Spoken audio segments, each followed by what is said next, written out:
Kewajiban haji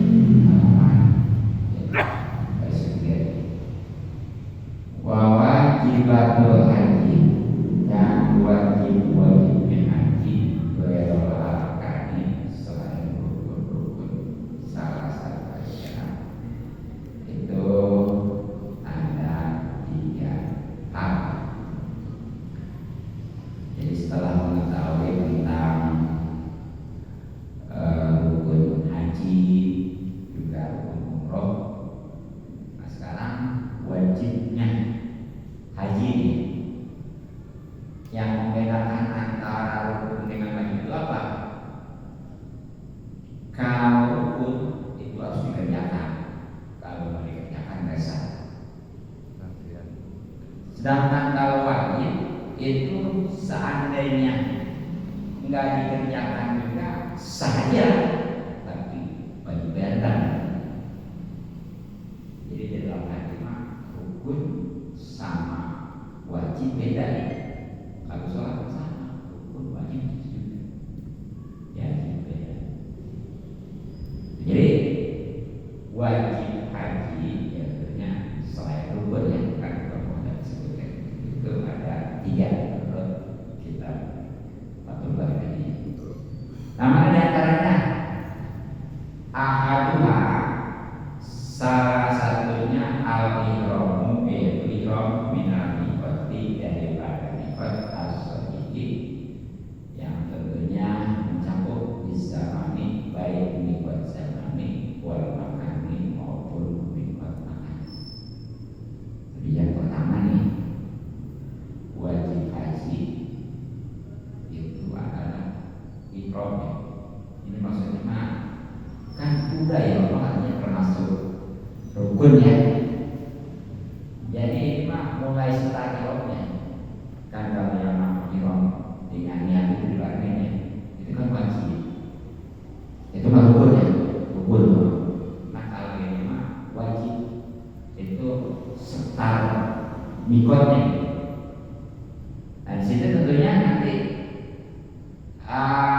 ini mikotnya gitu ya. Nah ini mikot nanti ada Islam mikot zamani, ada mikot makani. Mikot zamani itu apa? Yang berkaitan dengan waktu. Sedangkan kalau mikot makani yang hubungannya dengan tempat. Jadi kudu pas, baik waktunya maupun tempatnya deh untuk ihram itu. Ya khususnya ihram. Nah memang kalau mikot zamani untuk haji itu kapan? Pada zamani maka mikot zamani binisbati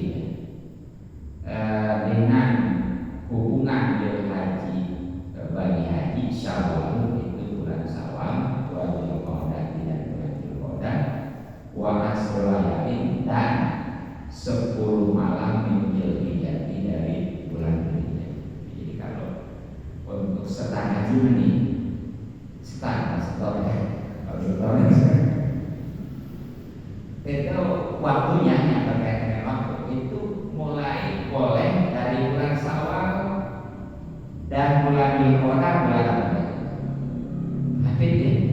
Juga di bulan hajinya Dzulhijjah ya, tapi hanya yang 10 pertamanya. Makanya nih ya, kalau dia mulai ihram haji di bulan Syawal dulu tanggal 1. Oh lamanya sih. Atau di bulan Dzulqa'dah bulan Hafid ya, apalagi di umumnya bahkan nih yang lagi ini yang udah mendekati itu ya adalah 10 daripada bulan Dzulhijjah, maksudnya 10 awal. Karena itu ketika orang itu mau mikot haji ya, itu kan biasanya tanggal 8 dikirim kan Arafah ini dari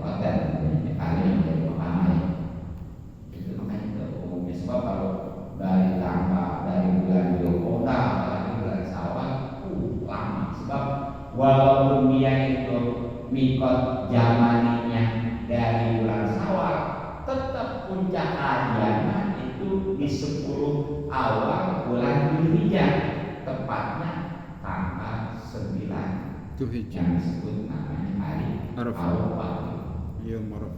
Walaupun kami itu tetap nggak bisa dalam begitu ya. Nah itu untuk mikot zamani haji. Nah sekarang bagaimana kalau umroh? Wa amma binisbati, dan adapun hubungan dari umroh dengan umroh pada nanti, maka seluruh tahun waktu itu dari waktu ihramiha bagi ihromnya umroh. Jadi kalau umroh nih untuk mikotnya, yang maksudnya mikot zamannya, dia mah sebanyak tahun musim haji udah boleh. Kapan saja. Iya, pokoknya mah kapan aja. Jadi kesimpulannya mah kalau haji mah untuk mulai dia niat ihramnya itu ya, dibanding dengan tentunya itu hanya mulai dari bulan Syawal sampai 10 awal bulan Dzulhijjah. Berarti 12 hari ya. Tidak boleh setelah. Iya. Kalau umroh mah kapan aja. Ya bahkan di masa haji juga boleh ya, karena memang seluruhnya. Nah itu yang terkait dengan mikot zamani aja ya. Itu yang berhubungan dengan waktu. Nah sekarang mikot makani. Wal mikot dan mikot al makani yang berhubungan dengan tempat ini sebagian tentunya hubungan dengan haji bagi haji. Pihak kilmukimi bagi hak orang yang mukim di Makkah, di Mekah tentunya nafsu Makkah itu di Mekahnya. Bagian baik itu orang Mekahnya karena keadaan yang mukim itu wahau bagian ataupun yang mengembara orang daerah apa dua daerah itu. Jadi untuk mikot makannya, jadi mulai setelah itu yang hubungan dengan tempat. Kalau tadi dengan waktu ya, ini dengan tempat yang namanya mikot makannya. Nah ini kalau bagi orang lagi haji ya, tentunya bagi orang yang sudah mungkin di Mekah, baik itu mah orang Mekahnya sendiri apalagi ya. Ya bahkan walaupun itu pendatang yang dia udah mungkin di Mekah. Nah itu mulai start dia mikotnya ada di Mekah. Kalau haji mah di Mekah. Ya. Yang susah kan biasa Dulu dari hotelnya. daftar. Ya nanti Mau akses. tadi itu yang mau diberangkat Data free. ke Namanya nusuk. Arafah itu udah pakai helm. Kalau dulu Ya, nggak daftar. start Banyak kecelakaan. untuk Jemaah nggak terhubung. Yang mau aja. orangnya itu ada Dari Saudi bisa 50%. walaupun baik itu orang aslinya maupun orang luarnya, dia sudah menetap. Setelah kejadian Mina yang terakhir, nah itu baru ketat. Di Mekah itu berapa hari? Ya pokoknya walaupun baru 1 hari kalau udah mukiman nggak apa-apa. Iya. Ya nggak perlu itu. Bahkan kalau dia umpamanya dia udah istilahnya baru datang ya, tapi niat udah mukim, udah jadi, udah boleh. Paling enggak dia kalau niat udah mukim, udah nggak boleh dia sholat jam kosong. Ya. Nah sekarang bagaimana kalau yang nggak mukim nih dari luar ya? Jadi pada waktu itu dia belum ada di Mekah. Wa amma ghairul mukimi, dan adapun bagi orang yang belum menetap di Mekah dari Mekah ya, pamikotul mutawalli, maka mikotnya orang yang menghadap atau datang minal Madinah dari Madinah Asyari al-Jahiliyah Dzulhulaifah itu adalah ya, jadi kalau bagi mikotnya bagi orang yang Datang. apa keluar yang bermukim ya, baru datang nih. Datang. Kalau memang dia datangnya dari arah Madinah, berarti dari arah utara ya. Betul. Iya, maka itu ada di utara. Madinah itu ada di utara Mekah. Makanya di Madinah itu sholat rakaat dulu. Iya, kayak gitu. Nah itu Zulhulaifah. Ya toh biasanya sudah disebut sudah lebih alim biasanya. Yang jelas Zulhulaifah itu adalah kurang lebih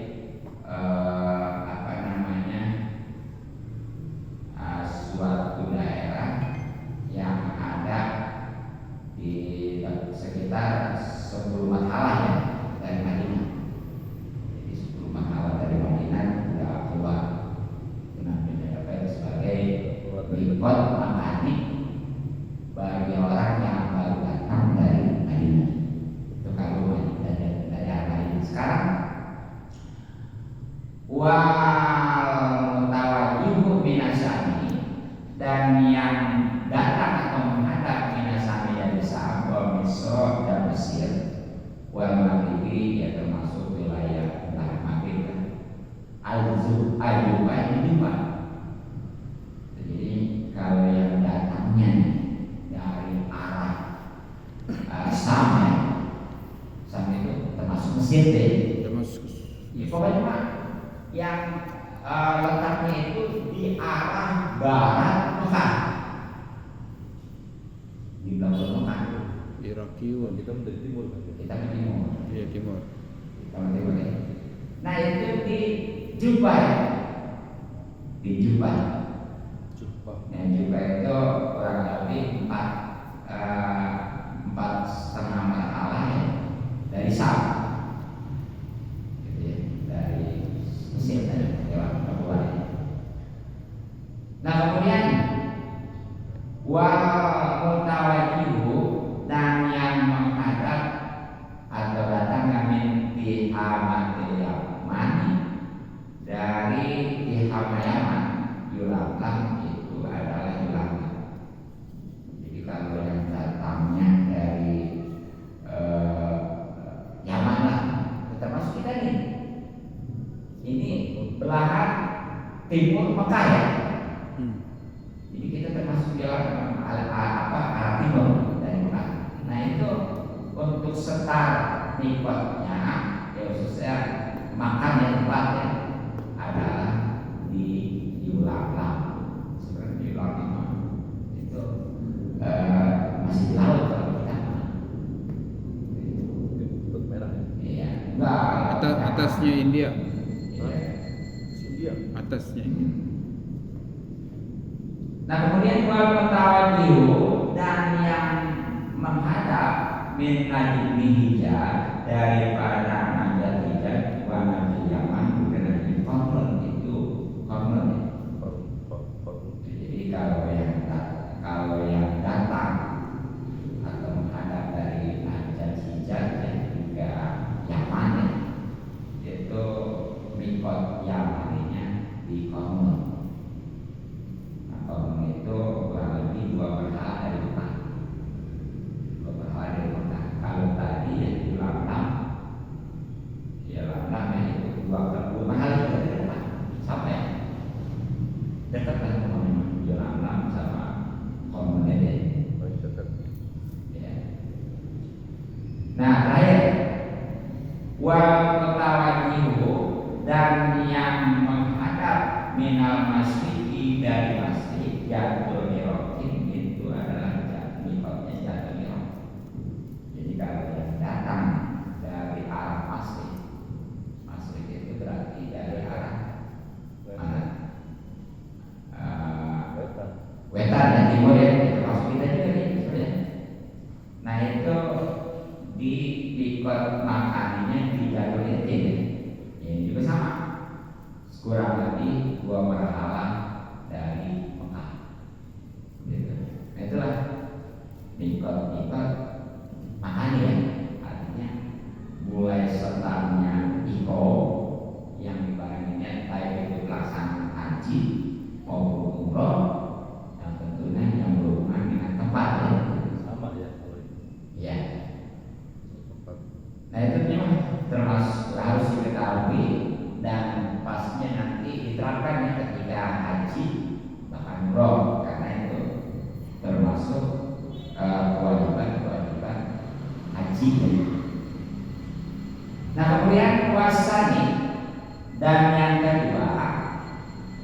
wajibatil haji dari wajib haji Rojul Bima itu melempar jumroh asasi yang 3.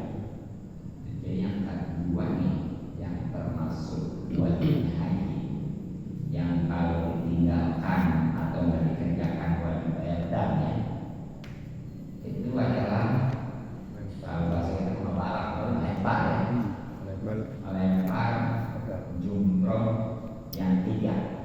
Saya termasuk yang pertama tuh yang haji jumroh Aqobah ya. Jadi kan jumroh itu ada 3. Ula usta Aqobah. Terus kemudian Aqobah ya. 3 tuh. Jadi 3 tiang.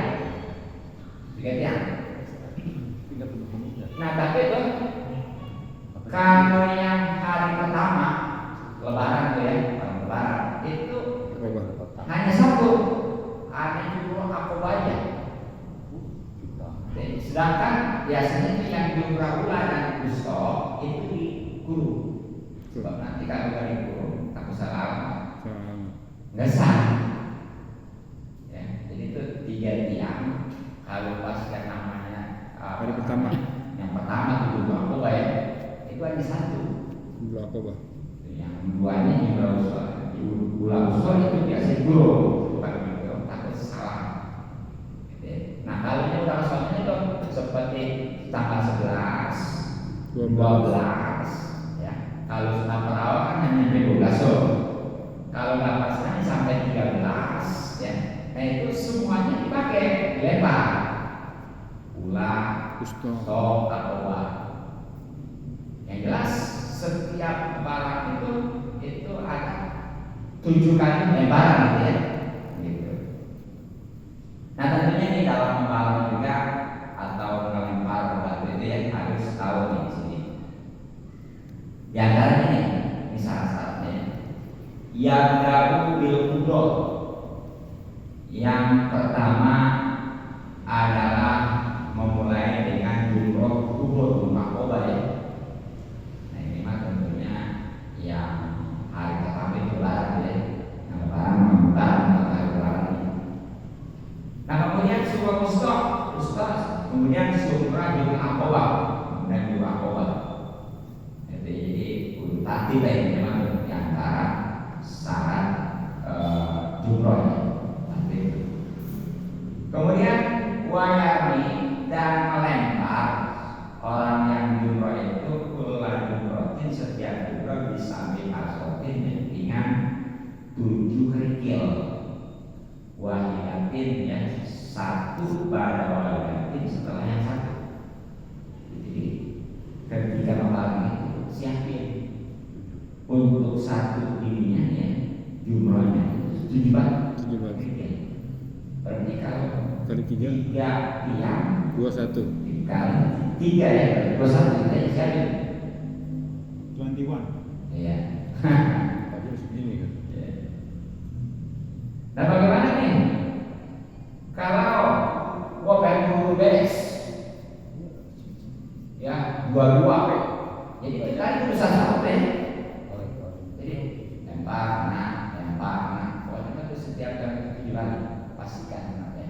Tapi sekarang udah yakin nomor udah biasa ya sekarang kurang lebih ada konsep 16 meter ya udah itu kan tiap rumah kayak tiap rumah itu aja kalau di rumah kayak mana banyak nanti bawah sebabnya yang dari arah sini kelewat dengan yang sama.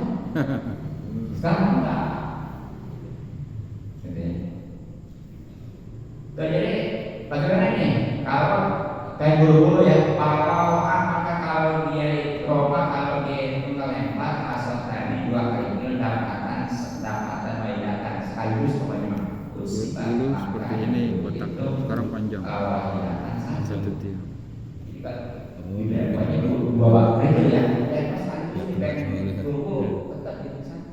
Dulu begini. Ya bahkan 7 dilempar sekaligus walaupun kena semua tetap dilempar.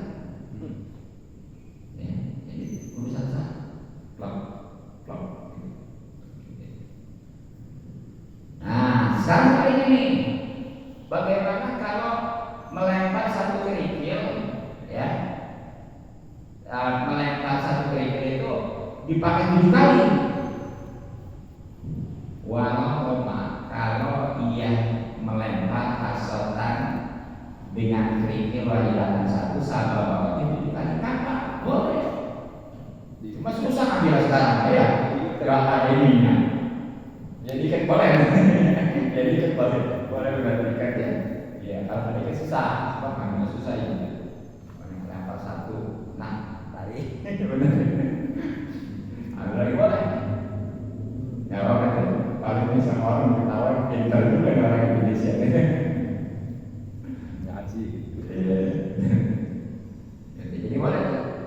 Nah, kemudian nih, waisaratu dan syaratkan kawal magribi ya, keadaan yang dibalangnya itu magribi tempat yang dibalangnya.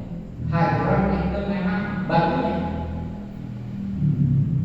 Para yakti, oh ini maksudnya alat balang ya, alat balang. Hadron itu berubah kerikil ya. Jadi ini di antara sama balang kerikil batunya kerikil lah. Nah makanya tadi para yakti maka tidak cukup berusaikan kalau ini seperti upaya mutiara wajib sih maupun kabur. Walaupun itu, oh ini mah kelempar aja bukan pakai lagi, pakai mutiara gitu ya. Oh, makanya ketika apa biasanya ngambil batu kayak itu di apa namanya yang nggak bisa roket itu bukan bisa dipa ya bisa dipa kan enggak berbeda siapa ya yang lagi zaman saya itu ada yang boleh tadi itu bisa dipa itu kan namanya yang susah khususnya jadi kalau di kampung aku jauh-jauh di situ juga emang kayak ditaruh di situ ya. Tapi hati-hati pastikan itu karena malam kayak gini tuh gue takutnya tuh bukannya kerikil kayak onta apa gitu ya keras Keras. Tapi kalau tanah bercadas termasuk gimana? onta juga Kan batu cadas. kalau pokoknya batu tanah kerikil gitu batu gitu kalau memang tanah berarti bukan nggak boleh iya enak ya jadi kita disediain. itu ya yang kedua tentang wajibnya haji. Kemudian yang ketiga terakhir wasal istilahnya ketika hal-hal yaitu nyukur wa tasrat madudin. Jadi yang ketiga nih yang termasuk wajibnya haji yang kalau tertinggal ke haji tetap saja tapi harus dibayarkan itu adalah nyukurnya atau menggunting lah. Jadi boleh nyukur boleh gunting. Sebenarnya ini matahari ini Syarat doang gitu. iya. Nah tapi ini wakaf dulu namanya lebih bagi laki-laki al-haqqu nyukur walau ma'ati dan bagi perempuan atas itu gunting. Itu kalau bagi laki-laki memang bisa dicukur ya. Ya bagus bagi suci mutakin. Nah kalau bagi perempuan mah udah digunting aja. Nah terus minimalnya berapa nih yang harus tergunting atau tercukur ya? Wah kalau 7 lembar. BHI ya, dan sekurang-kurangnya dalam nyukur izarat besar sesarotin itu menghilangkan 3 helai rambut binarosi pastinya dari kepala ya atau batas atau taksiron atau digunting atau apa atau dicabut atau yang pernah atau dibakar atau kosong bahkan digunting. Jadi sekurang-kurangnya ketika nyukur atau menggunting rambut itu hilangnya 3 helai rambut. 3 helai rambut. Tapi pastikan ini rambut kepala ya. Jadi nggak boleh rambut kepala saya. Jenggot aja dah cabang, nggak boleh. Jenggot nggak boleh. Jadi harus rambut kepala ya. Iya. Nah itu boleh bicara dicukur, digunting ya, ataupun bahkan dicabut, nggak apa-apa. Penting ngilangin. Iya, yang penting ngilangin aja gitu. Bahkan sampai dibakar juga, nggak apa-apa. Nah, itu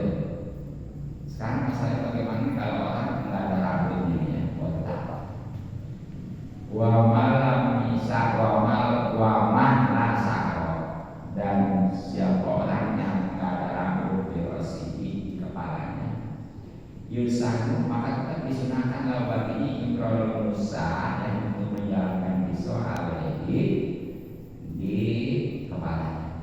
Jadi kalau saatnya berbatah halus ya Ngasah itu ya. kadang rambutnya bagaimana ya?